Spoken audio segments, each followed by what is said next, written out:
हाँ जी, तो आज के सेशन में हम जानेंगे कि ज्यूरिसडिक्शन कंज्यूमर कंप्लेंट्स में किस तरीके से देखा जाता है। तो किसी भी केस में ज्यूरिसडिक्शन को दो पार्ट्स में बांटा जा सकता है, मेनली पेक्यूलियर, मतलब अगर आपका केस पर्टिकुलर वैल्यूएशन का है तो वो किस अथॉरिटी के पास जाना चाहिए।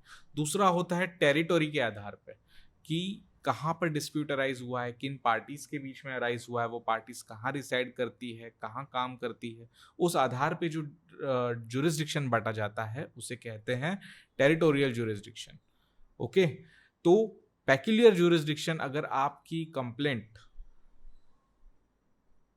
50 लाख तक की है तो वो डिस्ट्रिक्ट कंज्यूमर में चलेगी।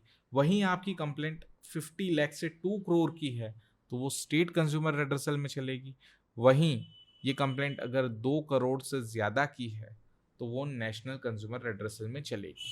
अब यहाँ पर वैल्यूएशन देखते वक्त आपको कॉस्ट ऑफ सर्विस देखना है। कॉस्ट ऑफ सर्विस, आप क्लेम कितना कर रहे हैं ये नहीं देखना है, ये नहीं देखना है।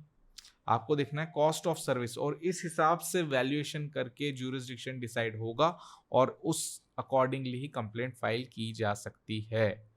इसके अलावा है टेरिटोरियल ज्यूरिसडिक्शन।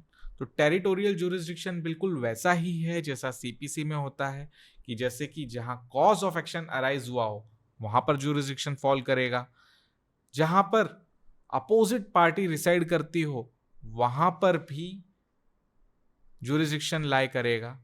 इसके अलावा क्योंकि ये एक्ट एक बेनिफिशियल लेजिस्लेशन का हिस्सा है और इसीलिए जहां कंप्लेनेंट रिसाइड करता है वहां पर भी jurisdiction by this act of 2019 दिया गया है, जहां पर कंप्लेनेंट रिसाइड करता हो या फिर बिजनेस करता हो। ओके, तो ये सारा इन कोर्ट्स में ज्यूरिसडिक्शन लाए कर सकता है। तो इस अकॉर्डिंगली कमीशन के पास ज्यूरिसडिक्शन कंप्लेंट सुनने का होता है। नेक्स्ट वीडियो में हम देखेंगे कि कंप्लेंट ड्राफ्ट कैसे की जाती है।